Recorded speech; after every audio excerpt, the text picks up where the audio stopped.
ወንጀልና ችሎት አቃቤ ሕግ የተከሳሽ ጠበቃ ወንጀልና ችሎት የወንጀል ምንነትና የወንጀል ህጎችን በዝርዝር የሚመለከት የሬዲዮ ፕሮግራም ነው። ዘወትር ቅዳሜ ከ10 ሰዓት ከ40 ጀምሮ በፋና ሚዲያ ኮርፖሬሽን FM 105.3 ላይ ይደመጣል። ወንጀልና ችሎት በአውሮፓ ህብረት የገንዘብ ድጋፍ የፌዴራል ጠቅላይ ፍርድ ቤት የወንጀል ፍትህ ስርዓት ማሻሻያ ፕሮግራም ከፋና ሚዲያ ኮርፖሬሽን ጋር በመተባበር የሚያቀርቡት ሳምንታዊ ፕሮግራም ነው። ወንጀልና ችሎት። ችሎቱ ተሰይሟል።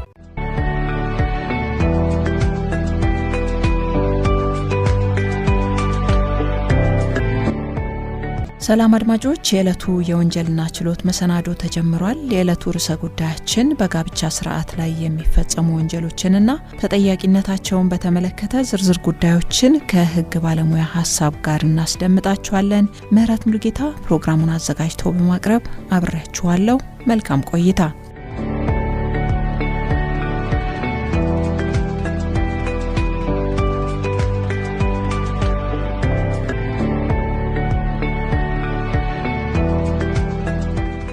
ጋብቻ በሰዎች ስልጣኔና ማህበራዊ ታሪክ ውስጥ ረጅም ዕድሜ ካላቸው እጅግ ከፍተኛ ክብር ከሚሰጣቸው ተቋማት መካከል ግንባር ቀደም ነው። ማንኛውም ማህበረሰብ ጤናማ፣ የተረጋጋና ቀጣይነት ያለው ይሆን ዘንድ መሰረቱ የቤተሰብ መዋቅር ሲሆን ይህ መዋቅር ደግሞ ህጋዊና ማህበራዊ የጋብቻ ስርዓት ላይ የተመሰረተ ነው። የኢፌዴሪ ህገ መንግስት በአንቀጽ 34 ቤተሰብ የማህበረሰብ ተፈጥሯዊና መሰረታዊ መነሻ መሆኑን በመገንዘብ ከማህበረሰቡና ከመንግስት ጥበቃ የማግኘት መብት እንዳለው በግልጽ ደንግጓል።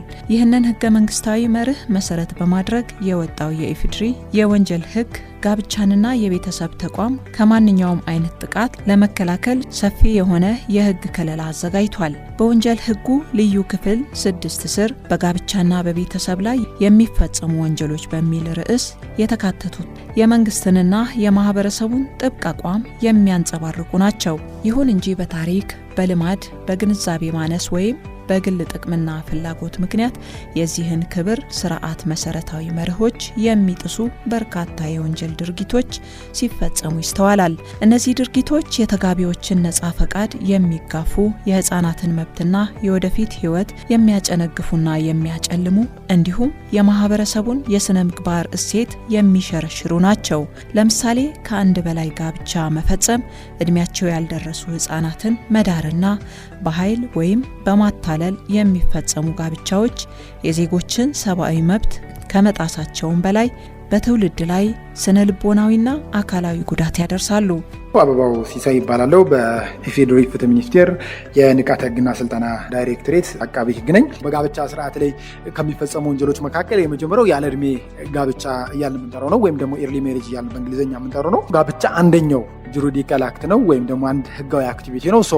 አንድ ሰው ደግሞ አንድን ህጋዊ ድርጊት ወይም ደግሞ ጁሪዲካል አክት ፐርፎርም ለማድረግ ወይም ደግሞ ለመፈጸም በፍትሐብሔር ህጋችን የተቀመጠውን የማጆሪቲ ኤጅ ወይም ደግሞ ለአካለ መጠን መድረስ አለበት ማለት ነው። ስለዚህ ለአካለ መጠን ያልደረሰ ሰው ማንኛውንም አይነት ህጋዊ ተግባር ወይም ደግሞ ጁሪዲካል አክት ፐርፎርም ማድረግ አይችልም ማለት ነው። ማሬጀብል ኤጅ የምንለውንም ይህንን መሰረት በማድረግ የቤተሰብ ህጋችን በግልጽ አስቀምጦታል። የፍትሐብሔር ህጋችንን በግልጽ እንዳስቀመጠው አንድ ሰው ለአካለ መጠን ደረሰ የሚባለው 18 ዓመት ሲሞላው ነው። ከ18 ዓመት በታች የሆነ ማንኛውም ህፃን በልዩ ሁኔታ በህግ የተፈቀዱ ህጋዊ ተግባራትን ካልሆነ በቀር በመርህ ደረጃ ህጋዊ ተግባራትን የማከናወን ካፓሲቲ ወይም ደግሞ ችሎታ የላቸው ማለት ነው። ስለዚህ ጋብቻ ደግሞ አንደኛው ጁሪዲካል አክት ነው። ስለዚህ እነዚህ ሰዎች ወይም ደግሞ እነዚህ ህፃናት ጋብቻ የመፈጸም መብት የላቸው ማለት ነው፣ ወይም ደግሞ ጋብቻ መፈጸም አይችሉም ማለት ነው። ምክንያቱም ህፃናት ናቸው። በአእምሮም በአካልም በስነ ልቦናም ዝግጁ አይደሉም። ጋብቻ ደግሞ ማህበራዊ ተቋም ነው። ማህበራዊ ተቋም ከሆነ ደግሞ ትልቅ አካላዊ፣ አእምሮዊና ስነ ልቦናዊ ዝግጅት ይጠይቃል ማለት ነው። ከዛም ባሻገር እነዚህ ሰዎች አዘ ፕሪንሲፕል የሚያደርጉትን ነገር የማያውቁ እንዲሁም ደግሞ ያደረጉት ድርጊት ምን አይነት ውጤት ሊያስከትል እንደሚችል በወጉ መረዳት የማይችሉ በመሆናቸው ማንኛውንም አይነት የህጋዊ ተግባር የማከናወን መብት የላቸው ማለት ነው። በመርህ ደረጃ ያው በልዩ ሁኔታ ህጉ ሲፈቅድላቸው ሊፈጽሙ ይችላሉ። ስለዚህ የቤተሰብ ህጋችንም ያንን ግምት ውስጥ በማስገባት ማሬጀብል ኤጅ የምንለው ወይም ደግሞ 18 ዓመት ያልሞላው ሰው ጋብቻ የመፈጸም አቅም እንደሌለው በግልጽ ደንግጎ እናገኘዋለን ማለት ነው። ስለዚህ ተጋቢዎቹ ጋብቻ ከመፈጸማቸው በፊት 18 ዓመት መሙላት አለበት፣ ወይም ጋብቻው በተፈጸመበት ሰዓት 18 ዓመት መሙላት አለበት ማለት ነው። የቤተሰብ ሕጋችንም እንዳንድ አስፈላጊ የሚባል ጋብቻ ለመመስረት እንዳንድ ቅድመ ሁኔታ አስቀምጦታል ማለት ነው።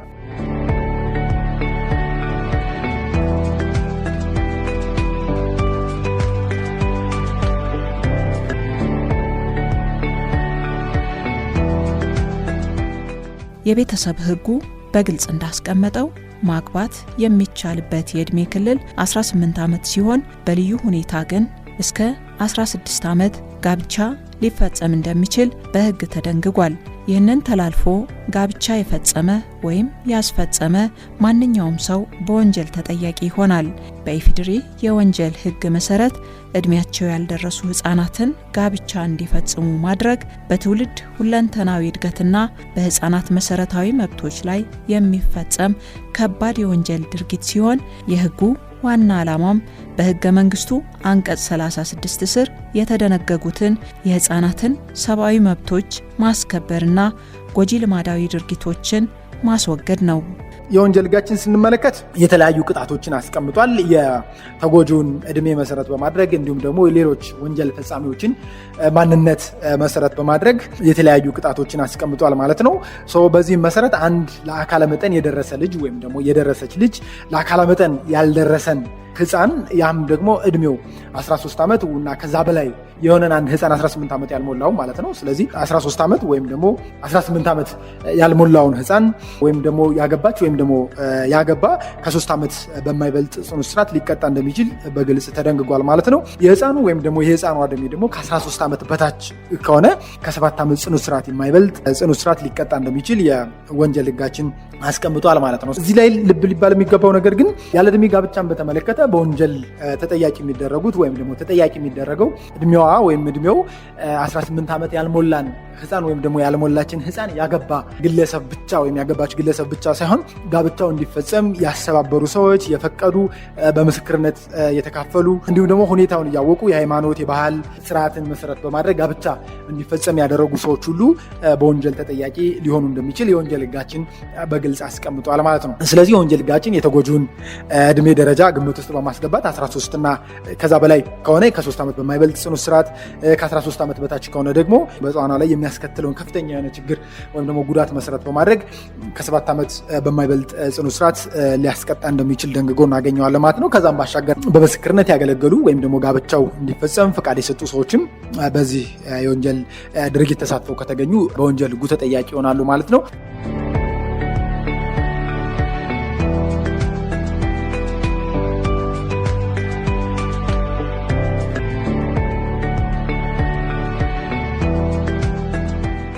ጋብቻ በ3 አይነት መንገድ ሊፈጸም ይችላል። በቤተሰብ ሕጉ በግልጽ እንደተቀመጠው በክቡር መዝገብ ሹም ፊት የሚደረግ ጋብቻ፣ ባህላዊ ጋብቻና ሃይማኖታዊ ጋብቻ በመባል ይታወቃሉ። ባህላዊ ጋብቻ ብዙ ጊዜ በሀገር ሽማግሌዎች ወይም ደግሞ በአካባቢው ተሰሚነት ባላቸው ሰዎች ነው የሚፈጸመው ወይም ደግሞ በእነሱ አስተባባሪነት ነው። ሃይማኖታዊ ጋብቻ ደግሞ በሃይማኖት አባቶች ነው ማለት ነው። ስለዚህ እነዚህ የሀገር ሽማግሌዎች ወይም ደግሞ የሃይማኖት አባቶች ባህላዊ ጋብቻን ወይም ደግሞ ሃይማኖታዊ ጋብቻን በሚያስፈጽሙበት ሰዓት የተጋቢዎቹ ዕድሜ 18 ዓመት መሙላቱን ማረጋገጥ ያስፈልጋል ማለት ነው። ያን ሳያደርጉ ቀርተው ግን 18 ዓመት ያልሞላትን ሕፃን ወይም ደግሞ ያልሞላውን ሕፃን ጋብቻ እንዲፈጽም ያደረገ ወይም ደግሞ ያደረገች ማንኛውም የሃይማኖት አባት ሊሆን ይችላል ወይም ሌላ ማንኛውም በምስክርነት ያገለገለ ወይም ደግሞ ሌላ የፈቀደ ሰው ካለ በወንጀል ሕጉ ተጠያቂ ይሆናል ማለት ነው። ስለዚህ የመጀመሪያው በጋብቻ ስርዓት ላይ የሚፈጸም ወንጀል ያለ ዕድሜ ጋብቻ እያልን የምንጠራው ነው ማለት ነው። በጋብቻ ስርዓት ላይ ከሚፈጸሙ ወንጀሎች መካከል በጋብቻ ላይ ጋብቻ አንዱ ነው። በኢፌዴሪ የወንጀል ሕግ መሰረት በጋብቻ ላይ ጋብቻ መፈጸም በጋብቻና በቤተሰብ ጤናማ ግንኙነት ላይ የሚፈጸም ወንጀል ተደርጎ የሚወሰድ ሲሆን የሕጉ መሰረታዊ ዓላማም በሀገሪቱ የቤተሰብ ሕግ እውቅና የተሰጠውን አንድ ለአንድ የመጋባት መርህ፣ የትዳር አጋሮችን መብትና የቤተሰብን ሰላም ለመጠበቅ ነው። በወንጀል ሕጉ አንቀጽ 650 ንዑስ አንቀጽ 1 ላይ እንደተደነገገው ማንኛውም ሰው ቀድሞ የፈጸመውና በሕግ ፊት የጸና ሕጋዊ ጋብቻ እያለው ያ ጋብቻው በፍቺ ወይም ዋጋ አልባ ሳይሆን ሆን ብሎ ሌላ አዲስ ጋብቻ የፈጸመ እንደሆነ በወንጀል ጥፋተኛ ይሆናል። በተለይ ደግሞ ጥፋተኛው ሁለተኛውን የትዳር አጋር የራሱን እውነተኛ የትዳር ሁኔታ ደብቆ አታሎ ወይም ደግሞ በማሳሳት ያገባ ከሆነ ደግሞ የወንጀሉ ክብደት መሰረት በማድረግ የወንጀል ሕጋችን ከ5 ዓመት በማይበልጥ ጽኑ እስራት ሊያስቀጣ እንደሚችል በወንጀል ሕጋችን በግልጽ ደንግጎ እናገኘዋለን ማለት ነው። እንዲሁም ደግሞ የወንጀል ሕጋችን 650 ንዑስ አንቀጽ 2 መሰረትም ማንኛውም ያላገባ ሰው ሌላኛው ወገን የቀድሞ ጋብቻ የጸና ጋብቻ እያለው እያወቀ ከሱ ወይም ደግሞ ከሷ ጋር ሌላ ሁለተኛ ጋብቻ የፈጸመ እንደሆነም የግለሰብ ጥፋተኛ ሆኖ በቀላል እስራት ሊቀጣ እንደሚችል በግልጽ ደንግጎ እናገኘዋለን ማለት ነው። ስለዚህ እዚህ ጋር ልብ መባል ያለበት ጋብቻ ላይ ጋብቻን በተመለከተ ጋብቻ እያለው ወይም ደግሞ በቤተሰብ ሕጉ የተመሰረቱ ከሶስቱ ጋብቻዎች ከታተስ ባህላዊ ጋብቻ ወይም ደግሞ ሃይማኖታዊ ጋብቻ እያልን የምንጠራቸው ከነዚህ ሶስቱ ጋብቻዎች ጸንተው እያለ በሕግ ሳይፈርሱ ወይም ደግሞ ፍች ሳይፈጸም ጸንተው እያለ ሌላ አዲስ ጋብቻ የፈጸመ ሰው ብቻ ሳይሆን ይህንን ፋክት ወይም ደግሞ እውነታ እያወቀ ወይም ደግሞ እያወቀች ከዚህ ግለሰብ ወይም ደግሞ ከዛች ግለሰብ ጋር ጋብቻ የፈጸሙ ሰዎች ሁሉ በቀላል እስራት ሊጠየቁ እንደሚችሉ የወንጀል ሕጋችን በግልጽ ደንግጎ እናገኘዋለን ማለት ነው። በመርህ ደረጃ በጋብቻ ላይ ጋብቻ የቤተሰብ ሕጋችንም እንዳንድ ጋብቻ ለመመስረት እንዳንድ ቅድመ ሁኔታ አስቀምጦታል። ያ ማለት ተጋቢው አስቀድሞ በሕግ የጸና ጋብቻ ካለው ሌላ አዲስ ጋብቻ መፈጸም እንደማይችል ማለት ነው። ከዛም ባሻገር ደግሞ ይህን አድርጎ ከተገኘ የወንጀል ተጠያቂነት ሊያመጣ እንደሚችል በግልጽ አስቀምጧል በመርህ ደረጃ። በልዩ ሁኔታ ግን በባህል ወይም ደግሞ በሃይማኖት ጋብቻ ላይ ጋብቻ መፈጸም የተፈቀደ ከሆነ በጋብቻ ላይ ጋብቻ ፈጽሞ መገኘቱ ወይም ደግሞ መገኘቷ የወንጀል ሕግ ተጠያቂ ያደርጋቸው ማለት ነው። ወይም ደግሞ ከወንጀል ተጠያቂነት ነፃ ሊሆኑ የሚችሉበት እድል አለ ማለት ነው።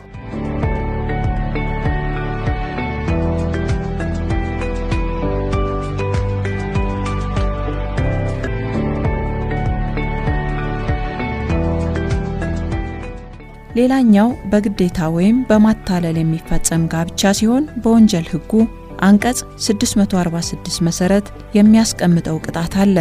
የቤተሰብ ሕጋችን በግልጽ ጋብቻ ለመመስረት የተጋቢዎች ነፃና ሙሉ ፍቃድ መገኘት ወይም ደግሞ ነፃና ሙሉ ፍቃዱን ወይም ደግሞ ፍቃዷን መሰረት ብቻ በማድረግ መሆን እንዳለበት ደንግጎ እናገኘዋለን። ከዛም ባሻገር የፌዴራል ሕገ መንግስት አንቀጽ 34 ንዑስ አንቀጽ 2ም ጋብቻ ሙሉ በሙሉ በተጋቢዎች ፍላጎት እና ነፃ ፍቃድ ላይ የተመሰረተ መሆን እንዳለበት ተደንግጎ እናገኘዋለን ማለት ነው። እነዚህን ቅድመ ሁኔታዎች ወይም ደግሞ እነዚህን መሰረታዊ መርሆች በመተላለፍ ጋብቻን በማስገደድ ወይም ደግሞ በማታለል ጋብቻ ፈጽሞ በሚገኝ ወይም ደግሞ ፈጽማ በምትገኝ ግለሰብ ላይ የወንጀል ሕጋችን የወንጀል ተጠያቂነት ሊያስከትል እንደሚችል በወንጀል ሕጉ አንቀጽ 646 መሰረት ተደንግጎ እናገኘዋለን ማለት ነው። በዚህ አንቀጽ አንቀጽ 1 መሰረት ማንኛውም ሰው ጋብቻ ለመፈጸም በሚዘጋጅበት ወይም ደግሞ ስምምነት በሚያደርግበት ጊዜ በሕግ ፊት ጋብቻውን ሊያፈርስ ወይም ዋጋ አልባ ሊያደርግ የሚችል ማንኛውንም ወሳኝ ፍሬ ነገር ሆነ ብሎ ከትዳር አጋሩ የደበቀ ወይም የሸሸገ እንደሆነ ከ2 ዓመት በማይበልጥ ቀላል እስራት ወይም ደግሞ ከ5,000 ብር በማይበልጥ መቀጮ ሊቀጣ እንደሚችል በግልጽ ተቀምጧል ማለት ነው። በማታለል ፈቃዷን ያገኘ ወይም ደግሞ ፈቃዱን ያገኘች ማንኛውም ሰው ከ2 ዓመት በማይበልጥ ቀላል እስራትና ወይም ደግሞ ከ5,000 በማይበልጥ የገንዘብ መቀጮ ሊቀጣ እንደሚችል የወንጀል ሕጋችን 646 ንዑስ አንቀጽ 1 በግልጽ ደንግጎ እናገኘዋለን ማለት ነው። ሌላኛው በወንጀል ሕጉ 646 ንዑስ አንቀጽ 2 ላይ እንደተነገገው አንድ ሰው ሆነ ብሎ የተዛባ መረጃ በመስጠት ሊሆን ይችላል፣ ወይም በማሳሳት ወይም ደግሞ በሽንገላ ሊሆን ይችላል የራሱን ማንነት በመለወጥ ሌላኛ ወገን ተሳስቶ ከሱ ጋር ወይም ደግሞ ከሷ ጋር ጋብቻ እንዲፈጽም ካደረገች ወይም ደግሞ ካደረገ ከ1 ዓመት በማይበልጥ ቀላል እስራት ወይም ደግሞ ከ1,000 ብር በማይበልጥ የገንዘብ መቀጮ ሊቀጣ እንደሚችል በግልጽ ተደንግጎ እናገኘዋለን። ያ የሚሆነው ግን በግል አቤቱታ አቅራቢነት በሚሆንበት ሰዓት ነው። ያ ማለት ቪክቲም የሆነ ሰው ወይም ደግሞ ተሳስቶ ወይም በአንደኛው ተጋቢ የተሳሳተ መረጃ ወይም ደግሞ በተፈጸመበት ማታለል ወይም ደግሞ ሽንገላ መሰረት በማድረግ ጋብቻ ፈጽሞ ወይም ደግሞ ፈጽማ የተገኘ ሰው በግል አቤቱታ አቅርባ ወይም ደግሞ አቅርቦ ከሆነ ይህንን ድርጊት የፈጸመ ወይም የፈጸመች ግለሰብ ከ1 ዓመት በማይበልጥ ቀላል እስራት ወይም ደግሞ ከ1,000 ብር በማይበልጥ የገንዘብ መቀጮ ሊቀጣ እንደሚችል ተደንግጓል ማለት ነው።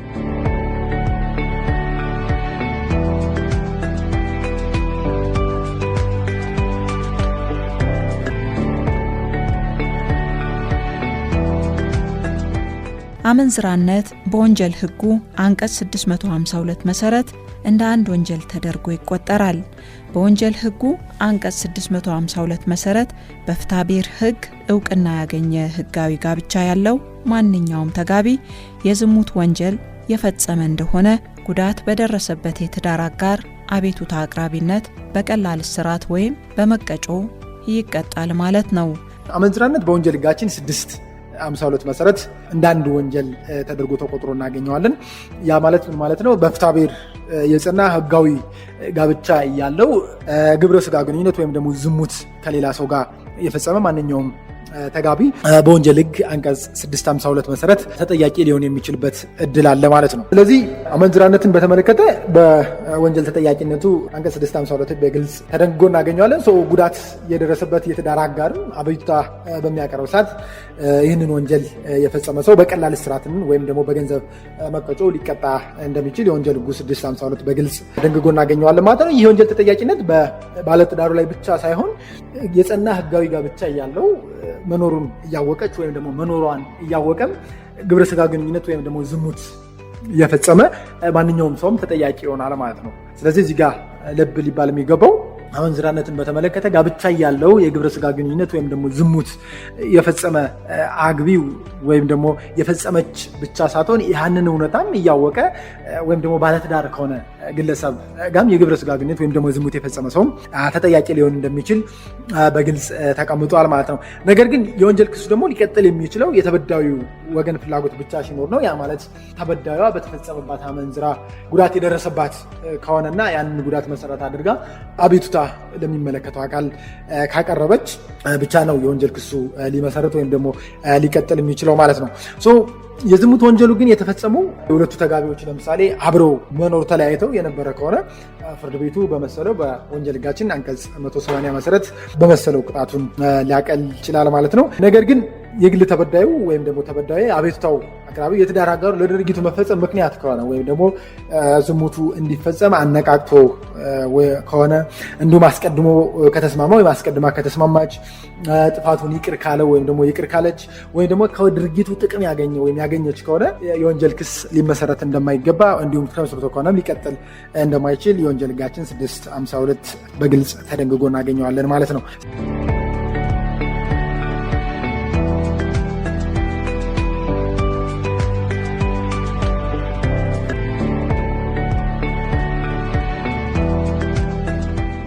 በአጠቃላይ የጋብቻን ማህበራዊ ተቋምነት ተቀብሎ ጥበቃና ጥንቃቄ በተሞላው አግባብ መኖር ከተጋቢዎች የሚጠበቅ መሆኑን ይገልጻሉ።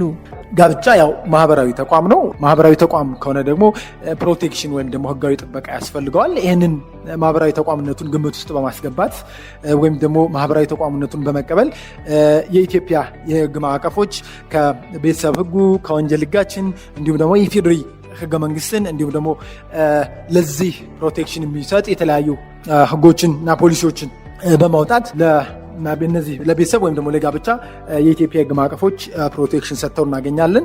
በዚህ ማህበራዊ ተቋም ውስጥ ካሁን በፊት የጠቀስኳቸውን ወንጀሎች ተፈጽመው በሚገኙበት ሰዓትም የወንጀል ድርጊቱን በፈጸሙ ሰዎች ላይ ተጠያቂነት ሊመጣ እንደሚችል ከወንጀል ህጋችን መረዳት እንችላለን ማለት ነው።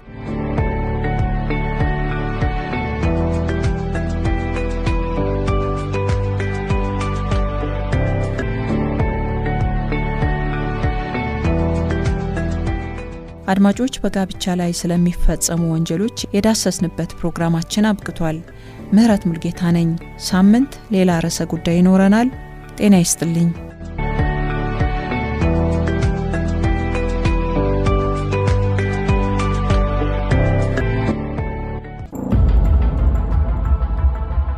ወንጀልና ችሎት አቃቤ ህግ የተከሳሽ ጠበቃ ወንጀልና ችሎት የወንጀል ምንነትና የወንጀል ህጎችን በዝርዝር የሚመለከት የሬዲዮ ፕሮግራም ነው። ዘወትር ቅዳሜ ከ10 ሰዓት ከ40 ጀምሮ በፋና ሚዲያ ኮርፖሬሽን FM 105.3 ላይ ይደመጣል። ወንጀልና ችሎት በአውሮፓ ህብረት የገንዘብ ድጋፍ የፌዴራል ጠቅላይ ፍርድ ቤት የወንጀል ፍትህ ስርዓት ማሻሻያ ፕሮግራም ከፋና ሚዲያ ኮርፖሬሽን ጋር በመተባበር የሚያቀርቡት ሳምንታዊ ፕሮግራም ነው። ወንጀልና ችሎት። ችሎቱ ተሰይሟል።